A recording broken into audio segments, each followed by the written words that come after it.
안녕하십니까. 앞으로 전쟁이 난다면 가짜뉴스, 괴담 등 심리전으로 치명타를 입게 될 것이다. 거기에 대비해야 한다 하는 말씀을 드리겠습니다. 최근에 있었던 한 초등학교 교사의 자살 사건은 학생 인권 조례의 문제점과 부작용이라는 측면에서 많은 문제가 제기됐습니다. 교육당국과 교육 관련 연구기관, 학교 현장, 학부모 등이 보완책과 해결 방법을 진지하게 연구하리라고 봅니다. 그 사건이 발생하자 즉각 뒤따라 꿈틀거리기 시작한 움직임, 가짜뉴스에 대해서는 극소수 미친놈들의 짓거리쯤으로 치부한 사람들이 대부분이었으리라고 생각됩니다. 그러나 이 문제는 보는 각도에 따라서는 학생 인권 조례 문제보다 훨씬 더 급박하고 위험한 실마리일 가능성도 있다고 봅니다. 어떻게 사건이 알려지자마자 자살 배경에는 학부모들의 악성 민원이 있었다느니, 여당의 삼선 국회의원이 학생의 할아버지라느니 하는 전혀 근거 없는 가짜뉴스로 둔갑해서 삽시간에 SNS로 퍼져나가 수만 명이 보고 수백 명이 댓글을 달 수 있었겠느냐 하는 문제입니다. 만약 일단 유사시, 전시에 이런 식으로 조작 날조한 가짜뉴스나 유언비어가 빠른 속도로 전파돼 나간다면 얼마나 끔찍한 일이겠습니까? 사방에서 대포알이 날아오고 폭탄이 떨어지는 것보다 SNS와 방송, 신문 등으로 쉴 새 없이 쏟아져 들어오는 가짜뉴스와 유언비어가 더 무섭고 전쟁에 결정적인 영향을 끼치게 될 겁니다. 그게 바로 심리전입니다.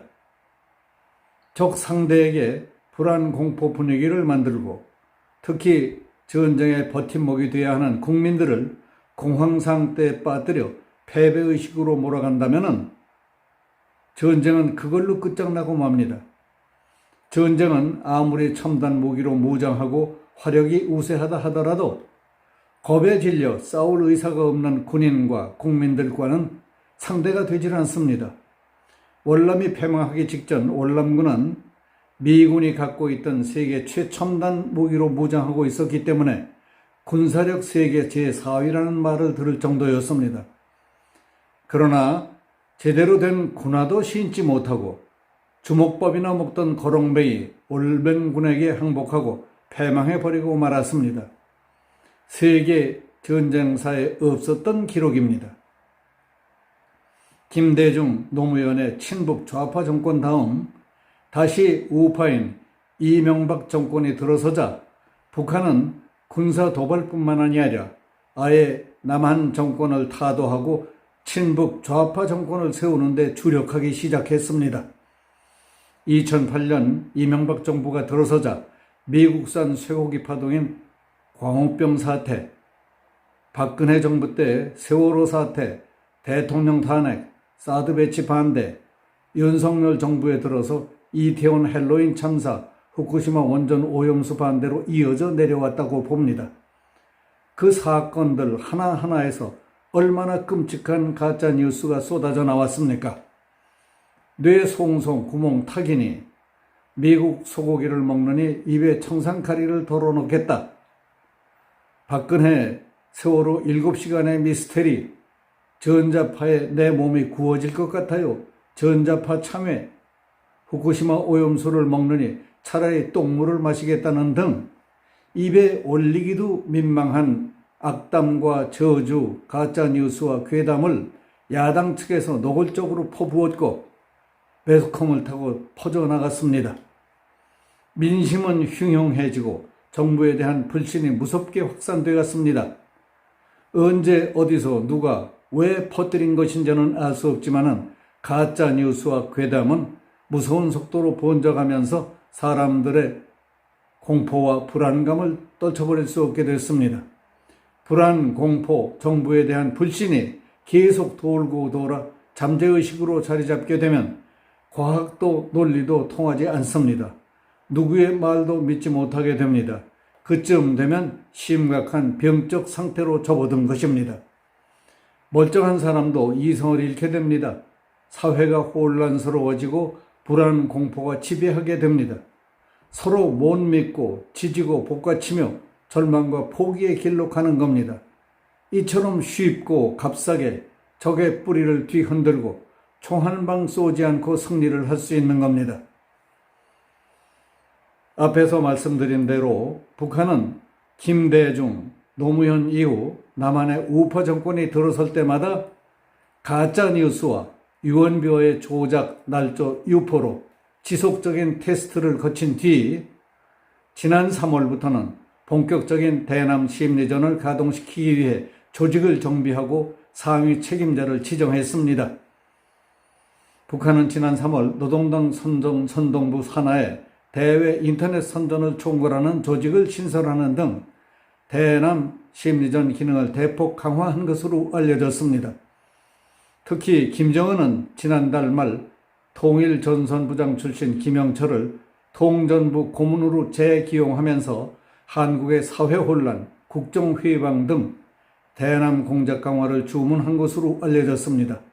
북한의 이런 조치는 김영철을 사령탑으로 세워서 내년 총선 등 한국 정치 일정에 맞춰 대대적인 사이버 심리전을 전개해 사회 혼란을 일으키고 윤 정권을 뒤엎으려는 의도로 보입니다.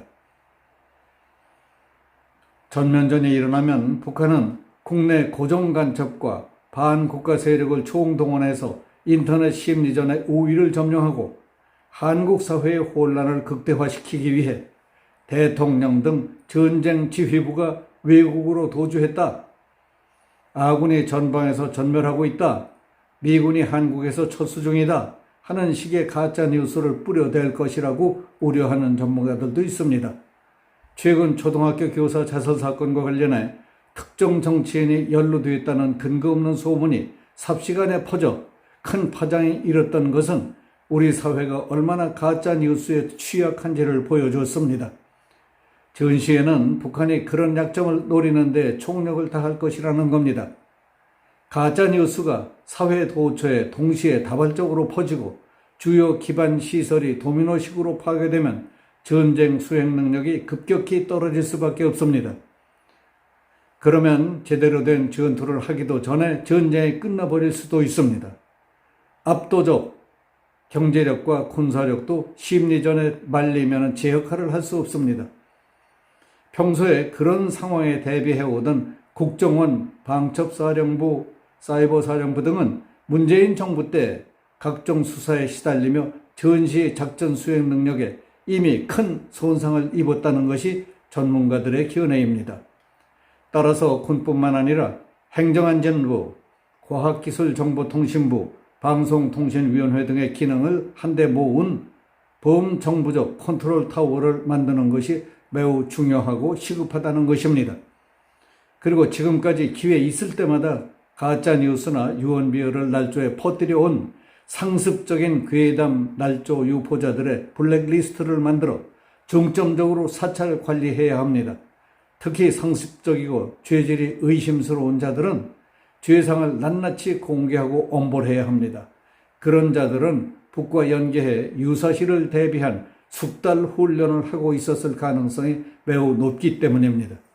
북한은 58개 사이트를 운영하며 유튜브 등 소셜미디어를 통한 사이버 심리전을 강화하고 있는 것으로 파악되어 있습니다. 전문가들은 평시 인터넷에 올라오는 각종 가짜 뉴스는 사회의 분열을 노린 북한의 공작일 가능성이 높다고 지적하고 있습니다. 북한 심리전 공작에 대한 사회적 경각심이 낮은 데다가 국가 안보에 대한 우려마저 정치 공세로 매도돼 묻혀버리는 일이 적지 않다는 사실도 지나쳐버릴 수 없는 위험 요소들입니다. 가짜 뉴스, 유언비어, 괴담의 조작, 전파를 방치할 일이 아니라 정치인이든 유튜버, 카토크, 유인모를 가릴 것 없이 철저히 살펴 의도적 생산, 조작, 살포자들을 만들어 족쇄를 채워야 합니다. 그리고 괴담에 휩쓸리지 않도록 국민을 계몽시켜야 한다고 봅니다. 가짜뉴스와 유언비어 괴담에 휩쓸리지 않도록 하는 것만 해도 만약에 있을지 모를 비상사태에 취해야 할 중요한 국민적 전시 대비책이라고 믿습니다. 여기서 마치겠습니다. 감사합니다.